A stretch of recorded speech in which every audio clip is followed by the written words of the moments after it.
Is everyone mostly ready? Because if we're ready, let's just get going and invite up Cameron Taylor. We welcome him to St. Francis. He's not a stranger to St. Francis. He has been here in past years. And we welcome him back. But this is his first Lenten supper, he said. So this is a chance for him to be fed, meet some of you, and gives us a chance, and break a leg, yeah, literally. But we're happy to have you here, Cameron. Imago Dei School is very special to many people here, and when you're done, I have something to give you for the schools, okay? Thank you, Warren. I appreciate it very much. And I appreciate the sentiment also, the break a leg. I don't need to tell anyone in this room that getting old is hard. And I had surgery last Friday, and it's been a tough few days, but actually this is kind of, thank you, Cindy. This is kind of my first time out of the house in a few days, and it's lovely. So thank you all so much for hosting me. If I need to, I might sit down, but I hope that's okay. It's lovely to see so many faces that I know as well, and so many people that I've known for so long. I've been with Imago Dei Middle School for going on 15 years now, and during that time, this parish in particular has been an incredible source of support for our school. And so I know that many of you know a lot about the school, but I'm going to tell a little history of the school and tell you about the school as if none of you know anything, and I hope that's okay. So, Imago Dei Middle School is a unique place. We are a private Episcopal middle school serving grades 5 through 8, but we're tuition free, and we serve only kids and families living in poverty. So the kids don't pay anything, the families don't pay anything to attend. We fundraise all of that money and provide them with an extended day, week, and year as well. So we go 10 hours a day. We go 2 Saturdays a month, so 2 Saturdays a month we also have school, and then we go 11 months. So the kids get July off. It's quite an undertaking. We're very small. We only have 20 kids max in each grade, so we max out at 80 students, and then we have 2 full teachers in every classroom. So there's at the most, there's a 10-to-1 student-to-teacher ratio. It's often much smaller than that because we have ancillary faculty and volunteers and all kinds of folks helping out. So it's kind of a wild place. We have an awful business model. We have a very expensive product, and the people that, our clients pay nothing. So that part is pretty tough. But over the years, so many incredible folks like yourselves and so many incredible churches and organizations and other folks have helped us, bring this vision to life. We started in 2006 with just 5 kids in the parish hall of St. Andrew's Episcopal Church in Armory Park, just in downtown Tucson. And now we own 2 buildings downtown and our own chapel, and we have a full complement of, I think we're up to about 25 staff and max out at 80 kids.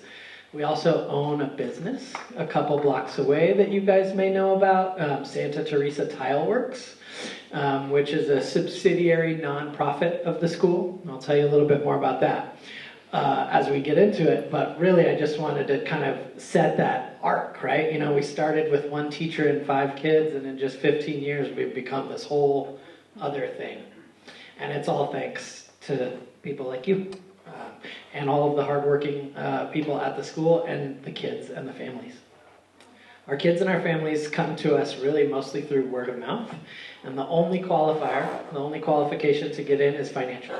So the kids just have to be living in poverty. There's no test, there's nothing else. So that means that we have a really, really broad array of students and kind of what their academic history has been, their educational history, what they're capable of. Many of our students are immigrants and refugees historically, and right now, almost a third of our population right now, I think we're at 28%, are refugees from African or Middle Eastern conflicts. And so many of the students coming to us are learning a language or are learning a culture and are, kind of reintegrating to a new life. Because of that inconsistent educational history, they oftentimes come to us well behind where they need to be. So those long days and the weeks and the long year and the small class sizes help us take kids that may come to us at a kindergarten or first grade level, and we graduate all of them into, they all have the option, they don't all choose this, but they all have the option by the time they're done to go to private high schools in Tucson with a full ride. And so that's, thank you. That's really the power and the beauty of all that effort that we're putting in, and the small class sizes, and just so many people caring about these children. They're all more than capable. They just haven't really been given an opportunity to show that. And so that's what we're about. In that 10-hour day, it's also opportunity to see everything that life has to offer. So we have a very robust enrichment program, which is kind of arts and physical education, PE type stuff, music. We have a very robust music program that's everything from choral and instrumental to theory and music history as well. In fact, our 8th graders' favorite class is a music history class that takes them from like prehistory and like early Greek singers all the way up to modern day hip hop and all the connections in between. It's kind of crazy. And our arts program is very robust as well. Because we're located in downtown Tucson, we have the ability to partner and work with a ton of other groups. So many of our art classes are taught at the Tucson Museum of Art. And our kids have access to the permanent collection, and they get to meet artists that are showing and that kind of stuff. Many of our art classes are taught at Santa Teresa Tile Works, which there's actually a few pieces around here on campus.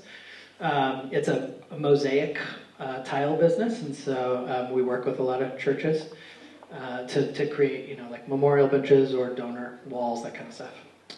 So our kids take classes there, but they're all over the place. Their PE classes are at various gyms downtown, and they do spin class, and they all learn how to ride a bike, and those that don't have a bike get a bike, and we make sure that they're water safe, and all of that is possible because of our location downtown. It's kind of weird. I would love for anyone who hasn't been there to come visit the place. It doesn't look like a traditional school, at least not like one here in Arizona. It looks a little bit like a school maybe some of you experienced on the East Coast or elsewhere. We have like a big, long brownstone, kind of. Our building is 117 feet deep and like 50 feet wide. There's a couple parts that are wider. It's actually a big space. It's 3 stories. We have 35,000 square feet, but it's unlike most schools here in Arizona. In that 10-hour day, though, the kids get to experience a campus unlike any other campus, any other school campus here. Their school campus is really all of downtown Tucson. So all throughout the day, they're off doing those enrichments and going to the art museum and riding their bikes around, and they become a part of the fabric of that community. And it's so cool to see a bunch of little kids in their cute uniforms walking around. They're high-fiving business owners, and there's a downtown security force that we call them the purple shirts, and the purple shirts are always looking out for the kids. They're really a wonderful, vibrant part of the community. The other thing that's incredible about being located downtown is that we're directly across the street from the largest bus stop around. There's, the Ronstadt Transit Center. So right now it's about half of our kids are taking the bus. Pre-pandemic it was a little bit more than that, but that's kind of been disrupted and we're starting to see it tick up again. But it's really important for us to have that transit right there because we're not a neighborhood school. Because we serve kids living in poverty, we don't have a lot of kids who are walking from downtown. Downtown has become a beautiful, amazing place, but it's unaffordable for most people, and certainly for our families. And so while they get all of that opportunity, they're coming from all over the place. We have kids, commuting from 3 Points and out by the casino and the east side and from, pockets all over town. About half of them, as I said, take the bus. The other half carpool and come together and parents drop them off. The thing that parents really love, I think, about our schedule is that long day. It not only allows us to provide more academic and social, emotional, and other supports for our kids, it also gives parents a safe place that they know where their kid is and what's going on. We've essentially built an after-school program into the school. And so during that time, kids are either in study hall or doing, other enrichment activities, but their parents know that they're somewhere safe. And actually, we often have siblings and other family members come in at those last couple hours of the day and hang out for part of that. We have a lot of kids, older or younger siblings going to different schools that will show up during that time. That's made possible because I think our coolest program, the thing that I love the most, is our graduate support program. So we're committed to our students when they're done with us as well. I tell them all the time, usually they love coming back and visiting, but I tell them all the time that they might be done with us, but we're not done with them. That we will know what's happening and where they're going. But our graduate support program is kind of two-pronged. We have classes while the kids are with us in grades 5 through 8 that are designed specifically to help the kids kind of start thinking about their future and what their goals are and what it might take to get there. That culminates with finding the right fit high school for each kid. So we have a staff that works with families and students to determine what that right fit is. We don't feed into any particular school. We make sure that the kid is going to a school that suits them and their family's needs and will set them up for success. So that process is individual with each family. But then after they've graduated and they're going wherever they've chosen to go, we also have programming for our grads. At this point, our oldest grads are about 24, and we still see a lot of them often. Many of them are professionals. We just had our first, we have one graduate who's just completed a master's degree in counseling and is working as a child and family therapist. So that's very cool. But our high school and college age students are still coming back to the school. And sometimes they're there just to hang out, see each other, have a good time. But weekly, we have constructive workshops for them as well. And it's everything from financial aid workshops or scholarship parties to resume building, mock job interviews, tutoring, academic stuff. But there are workshops every week. And we have a dedicated space just for our alumni. So every day around 2:30, when the local high schools get out, that space starts to fill up with high school kids mostly, who are coming over after high school, again, to either receive some of those services or, honestly, a lot of times just to see each other and hang out. But because of that program, I think directly because of that program, our kids are graduating high school at a 98% clip right now. And just to give some context, in southern Arizona and really all of Arizona, the normal high school graduation rate hovers in the low 70s. And that's across the board. That doesn't even take into account the kids that we're working with and the challenges that they're facing because of their socioeconomic status and other things. So that high school graduation rate is incredible. It's really our first and primary marker of what success looks like. But it's not the only marker. And so now we've moved into, that next phase of life.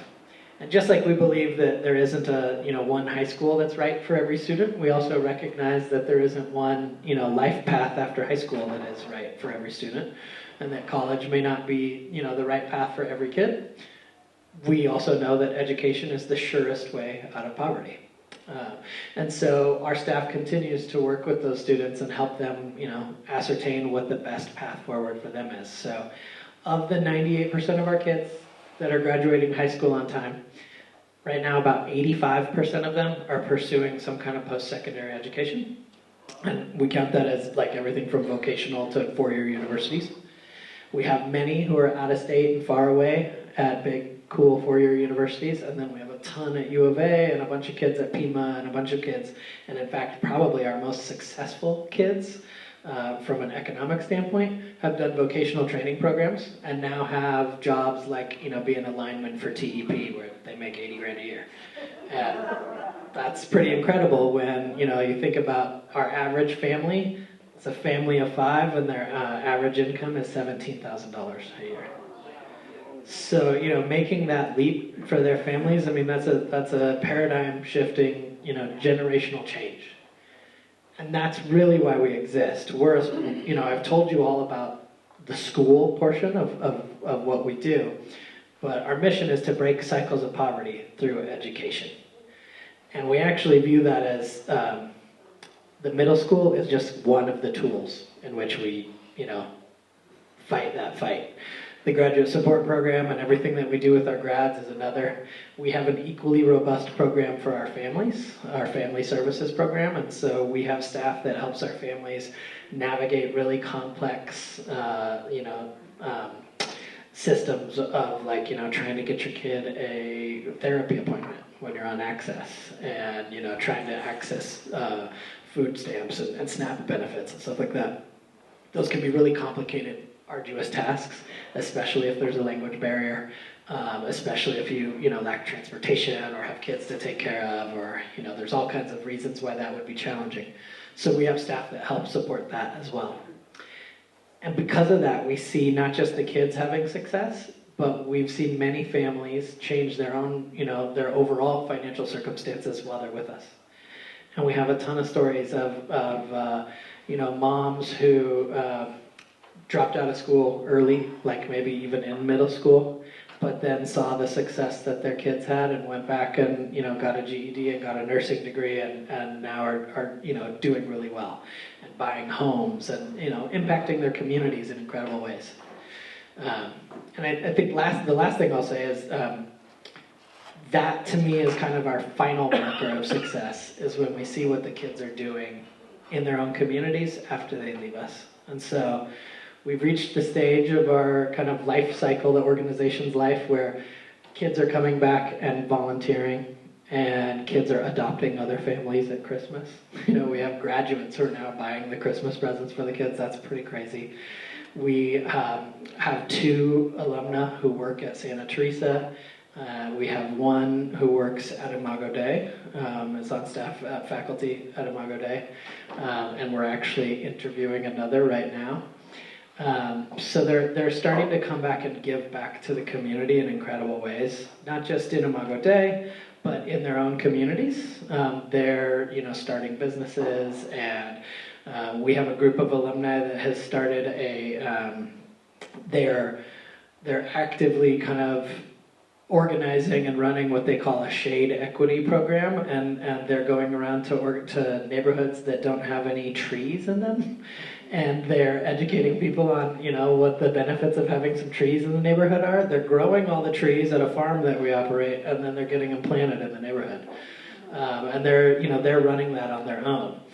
And so to us, that's just it's such an incredible gift for us to be able to see how quickly they're returning all of the energy that they received back into their communities. And I really would love for any of you to come down and see this, because that is only made possible because of you guys and so many others. We have 1,200 unique people here in Pima County, or maybe Tucson area, that donate to the school. So, for many people will say oh, you just have 80 kids, it's a tiny little operation, but when you extrapolate that out to all the alums and the families and the neighborhoods, and then you include all of the support and all the people who are involved, it's a pretty incredible, enormous undertaking. And what's happening because of it is really incredible. And I'm just grateful to be able to, come and talk about it. And I realize I've talked a lot, all in a row, so I should have opened it up for questions earlier just to break it up a little bit, but there's no way I could possibly explain everything that happens at the school in just a few minutes, so I would love to take any questions or, talk about if there was any particular point that anybody had interest in. I would love to talk about that. And I want to say, I just realized I need to say one more thing. You guys, probably one of the coolest things that has happened, this parish has been incredibly supportive of the school, but one really cool and unique to you program is the honorary grandparents program. And when our kids, matriculate 8th grade and they move on to high school, they always get a couple $100 each from you guys, and they're told very specifically to spend it on whatever they want.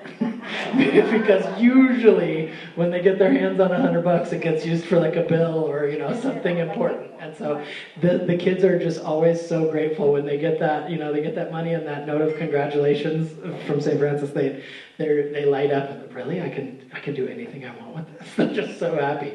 And so I just wanted to mention that that's one of the amazing ways that you all have been so incredible and supported our community, and just thank you for that.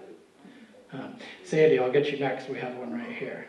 Well, I'm wondering, with all the things that you do with the kids, do you give them any exposure to the library there downtown? Yeah, we partner with the library a lot. The library has a lot of really cool programming. So we work with the library. A lot of our kids actually, they go there after school. It's crazy. Our day ends at 5 or 5:30, and kids will still go there for a couple hours after that because they can't get a ride or whatever. So we work pretty closely with the library and the youth center that they have in the library. That's, I guess it's probably 5 years old now. They completed a big new expansion and built out a youth-specific area.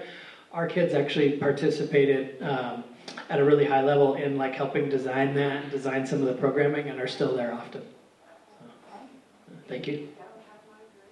Sandy. Just speak about the tax 5.9. Oh, sure. I will. Yeah.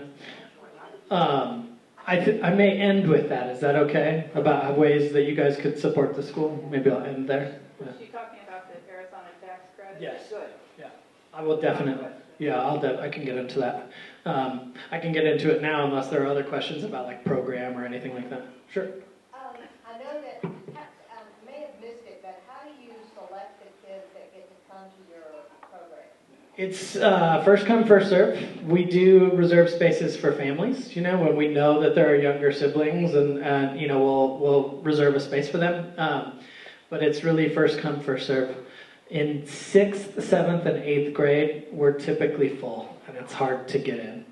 That changed a little bit during the pandemic. Our enrollment got a little wonky, and just like everywhere, things were weird.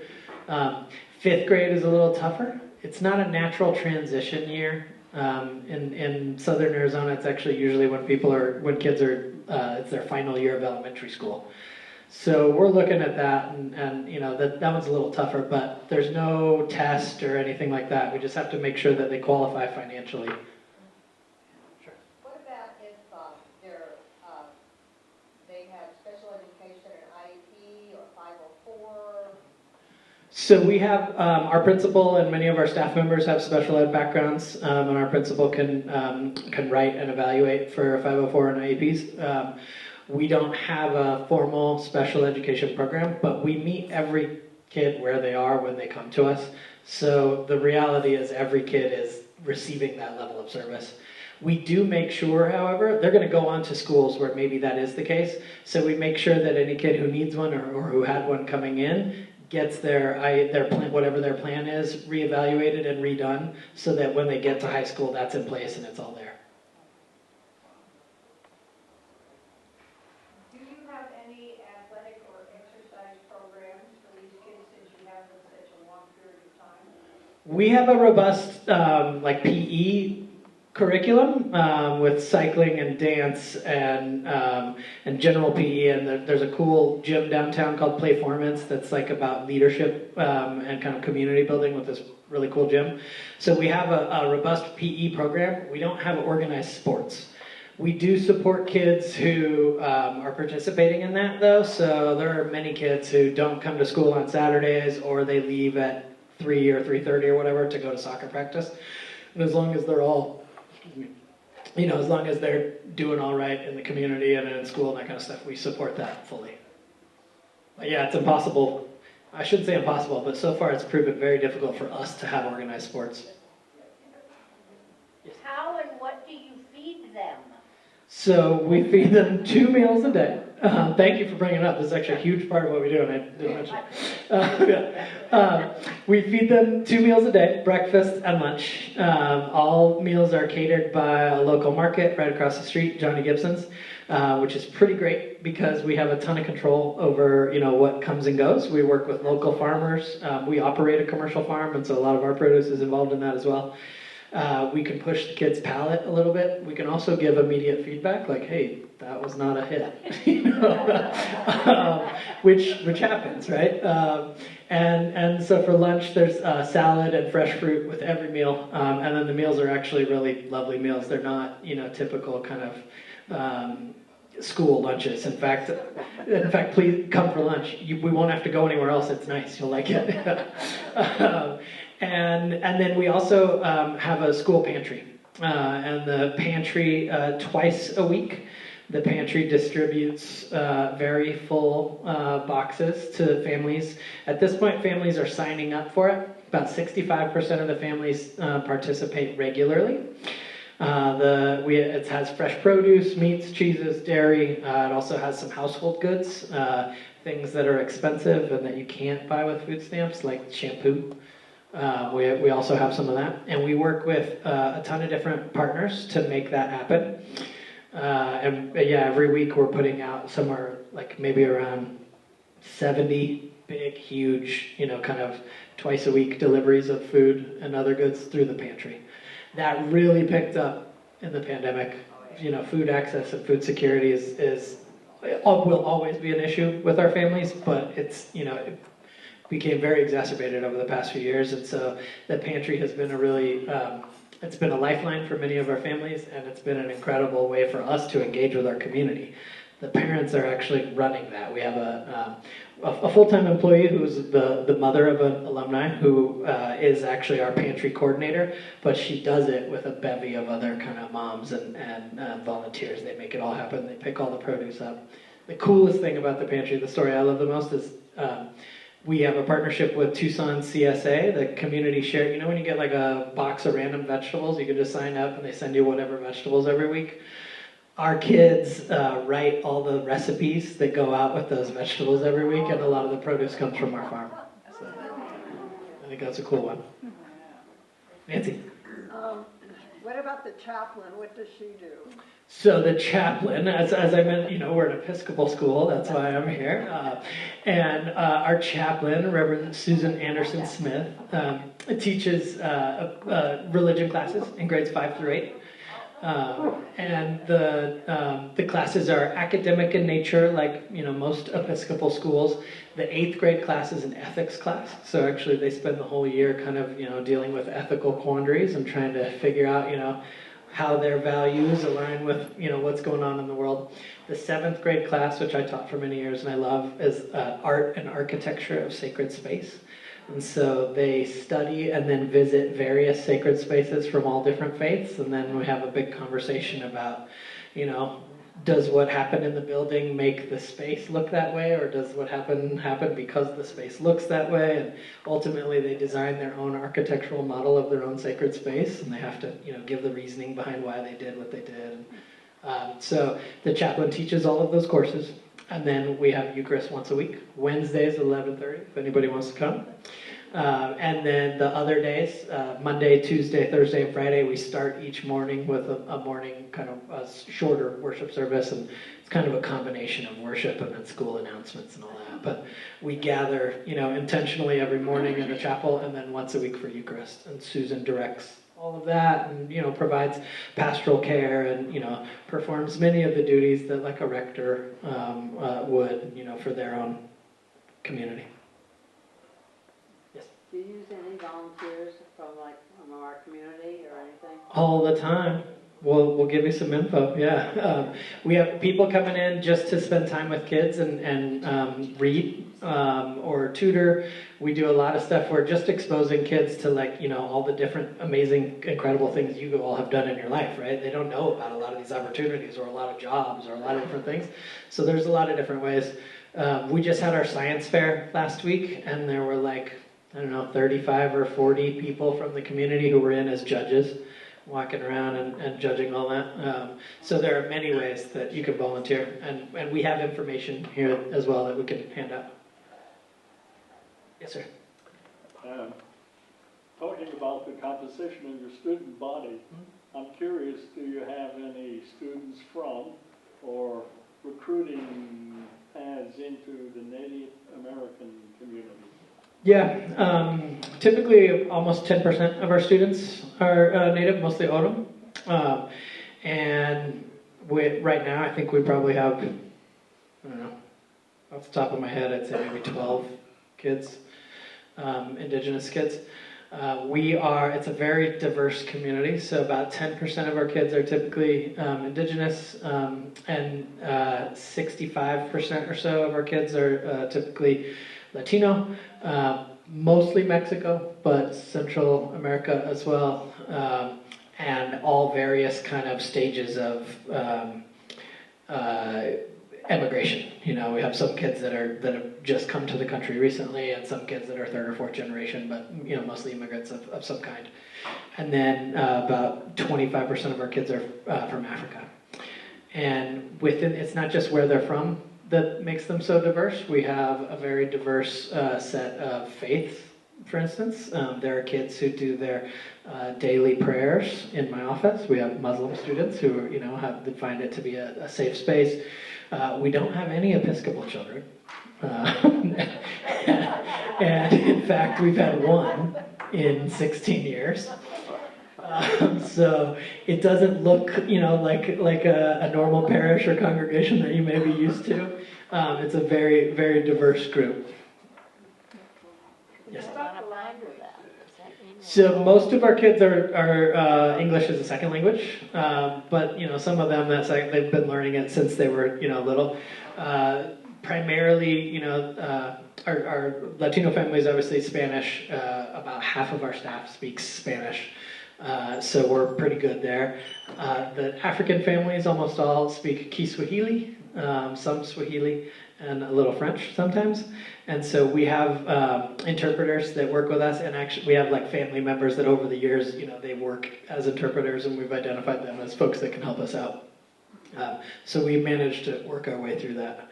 Occasionally we'll get a language that, you know, is a little tough. But last year we had some families that spoke Farsi, and so we had to, you know, work around that a little bit. Yes? Thank you for doing what you're doing, number one. Thank you. Number two, are there any of these other places in Arizona that does something similar to what you're doing for, you know, poor people? No. Are you just a rarity? We're an extreme rarity. Of the 1,200 or so Episcopal schools in the country, there are about 7 that look like us. You know, my son goes to St. Michael's, another amazing Episcopal school in Tucson, and actually, like, the day-to-day looks pretty similar. It's just serving a different community.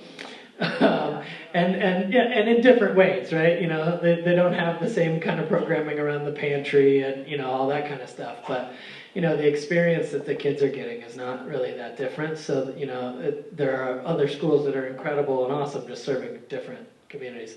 But yeah, we're an anomaly, to say the least.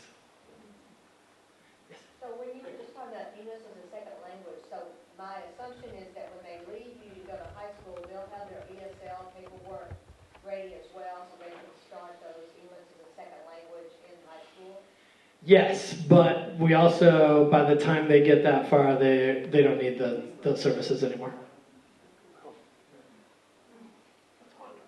Yes? Is there a specific model that your school was designed? Yeah, it's morphed a lot over the years, but the first school like us was called the Nativity Mission Center. It was on the Lower East Side of Manhattan in the early 70s. And there are about 50 schools, Catholic schools, across the country that look similar to us. They're a little bit different, and then almost all of them are operated by one order or another. You know, like the Jesuits have some, the Brothers have some, and so they're a little bit different, but they have a similar model in that they have an extended day and they serve only kids living in poverty and that kind of stuff. We're a member of that's called the Nativity Miguel Coalition of Schools. There are 51 of us, and I'm actually serving as the president right now of that group.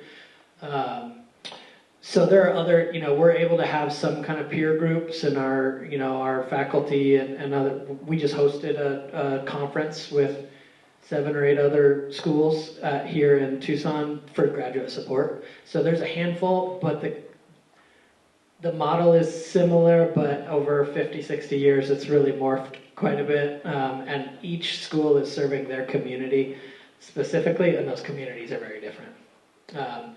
For instance, there's a handful of schools. There's a school that was modeled after us in Philadelphia called St. James.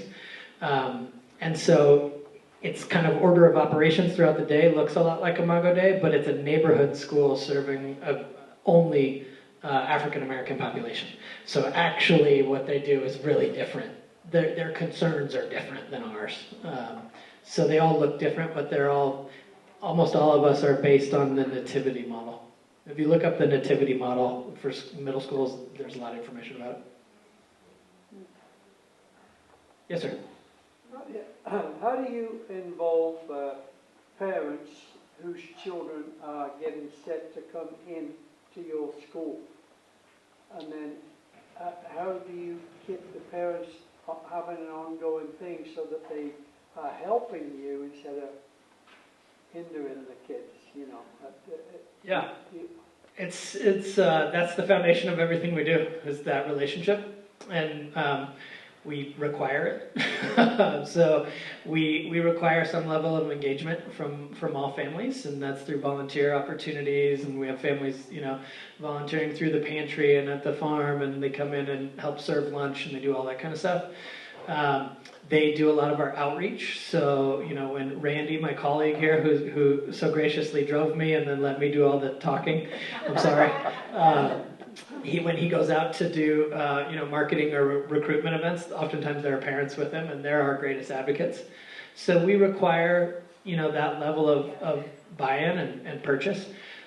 We understand that not every family can make, a time commitment though also. And so really it comes down to relationship, We're always looking for little markers in whether what we are doing is successful. And one of them is parent-teacher conference attendance. The past several years, we've had 100% parent-teacher conference attendance. And I don't know if you spend a lot of time around schools, but that's impossible. And so, unfortunately, we've never, I shouldn't say never, we've had a couple kids where they did something so outrageous, we were like, I don't know if this is the right fit. But, oftentimes we have, attendance issues and there are complications in our family's lives. And so we'll meet with them and work with them. And on occasion, a family will decide that this is not the right place for them because we're asking a lot, And so, when we have those are the saddest parts of my job, is to say, we can only do this with your partnership and with you committing to at least this kind of base level of engagement. And occasionally a family will say that's not going to work for us. Yes, sir. Do you have other Episcopal churches within the greater Tucson area come up, like, let's say, once or twice a month, let's say 2-3 people from a specific church that come and volunteer? I wouldn't say that there's that kind of regularity around, a couple times a month or whatever, but we enjoy great support from all the Episcopal parishes. We're really fortunate. Another thing that sets us apart is that we're not a parish school. We're not connected to a specific parish, which, has its benefits, and that we can, I think.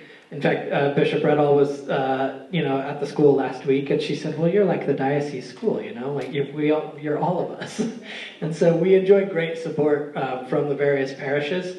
And luckily, in each parish, there are like a handful of champions, who really kind of advocate for us to, the broader group.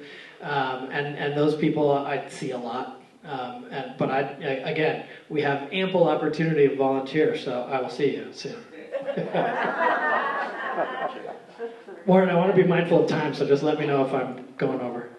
I just want to make a comment, is that it sounds like, listening to what you're saying, and it sounds like y'all are doing a fabulous job of it, at teaching children that are in poverty, because usually they hang around only with children that are in poverty. But it sounds like you're also teaching them the hidden rules of middle class so they can negotiate our society. Kind of. I mean, I'd be lying if I told you that, what got me where I am is just social capital, right? That's I grew up actually in similar financial circumstances to many of our students. The difference was I was a white person in a small rural town, so the whole world was open to me. But I'm also talking about how to approach somebody, like getting the parents wanting to get a driver's license and not knowing how to go in. Yeah. When they're told, no, you can't do that, okay, how do you go about it in a different way? That's the middle class. Yeah. Thin rules I'm talking about. Well, and being able to advocate for yourself. Yes. Right? So that's one of the most, if not the most important thing that we work on our kids with, is that, you have a voice and it's powerful. And here's how you can use it.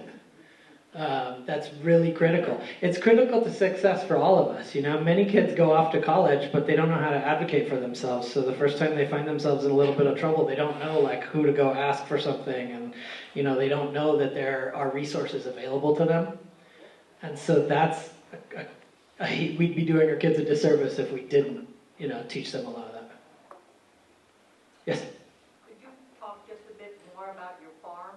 Sure. So we operate 4 large commercial plots, which physical size are probably about the size of this room, at Las Milpitas Community Farm, which is the oldest contiguously farmed piece of land in America. It's at the base of a mountain, and people have been farming that land for 5,800 years or something. And it's a nonprofit community farm, and we run a bunch of programming there and then operate part of the commercial aspect of it. Our 7th and 8th graders start their own small business every year, and it's almost always around food security. So we also operate a farmer's market downtown, and our kids produce not only the vegetables and the produce at the farm, but then they make products with it, and we have amazing mole spice works and stuff like that. And then we have a whole group from Intuit and from other small businesses, or Intuit's a huge business, but that come in and work with our kids to set up a small business and go through that whole thing and figure out that whole thing. And the farm is a big part of it. Food access, food justice are really critical for our families. So it's also a big part of our volunteering. We have a lot of families that volunteer at the farm. We also have a high school intern, one of our graduates, who is working at the farm with other local farmers and distributors and helps put all that Tucson CSA stuff together and does all that kind of stuff. The kids are at the farm probably once a week. Could you finish with Sure. the tax? Yeah, I can. The one of the earliest questions about tax credit. So as you can imagine, this is expensive. What we do, it costs a lot of money, right? And we don't charge the families for it. So all of that money is raised here from the community. We don't receive any federal or state funding of any kind. It's all private. And that's Randy's job, so kudos to him for making that happen. It's pretty incredible. But a big way in which we do it is through the Arizona State Tax Credit Mechanism. And I know the St. Francis is, you guys always have a huge level of participation through it, but for those of you who are unfamiliar with the program, in Arizona you can direct some of your state taxes directly to a private school. And it's a direct credit. It's not a deductible donation. It's, at the end of the year, you're going to owe that money, and they just take it right off the bill. The crazy part is that it's not even about your liability. If you write a check to the school for $1,000 for your tax credit and you don't owe money, you get the $1,000 back. It's so crazy. But we raise a significant amount of money through that. So as an individual, you can give about $1,200 to the school. As a married couple, it's about $2,400. And then there's also a corporate tax credit. And so S Corps and C Corps and some LLCs even can direct any amount of their tax liability to students like ours. The kids have to be living in poverty to be able to use that money. But we raise a significant amount of money through that. While we could certainly all debate, the merits of it and public education and what Arizona does with public education, we can all agree it's not nearly enough and it's abysmal. This program really does allow students like ours to have a better educational opportunity and one that they would never be able to otherwise. So we brought some information about tax credit, and it's all available on our website. I'm happy to answer any other questions as well. But it's a great way to help the school. Obviously, charitable donations are incredible, but tax credit is great because really it's kind of there's nothing to lose, right? It doesn't cost you anything. So, thank you.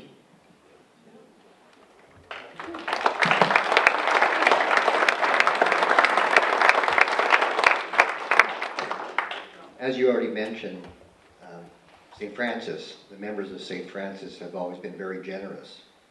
And the honorary grandparent part that we participate in has been very special to the school. We sometimes collect a little extra money above and beyond the amount of students or scholars that graduate. And we have some extra money I'd like to give to you, which has all come from donated money. This is an extra $5,000.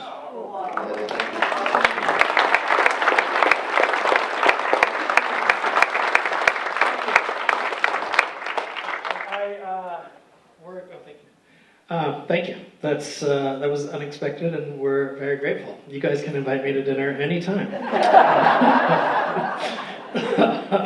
Thank you so much. I promise you, it will be well spent, and it'll go to just making some kids happy and improving their lives. So thank you so much for this and for everything you guys have done over the years. Thank you, Warren.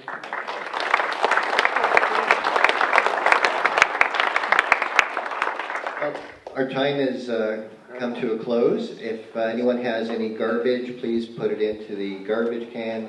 The salt and peppers can go on the glass display right by the kitchen, or if they open up the cup, or on the kitchen entrance there on the counter.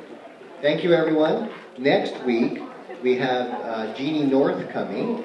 Many of you know Jeannie North. She is the widow of Wayne North, a well-loved, a former senior warden here. But Jeannie is known for her bereavement support. And she will be here specifically to talk about new beginnings as found in times of bereavement and grief support. So please tell your friends. If there's anyone who might benefit from coming next week, please let them know so they could sign up for the meals, okay? For at least next week's lecture. Thank you. Thank you, guys. Thank you.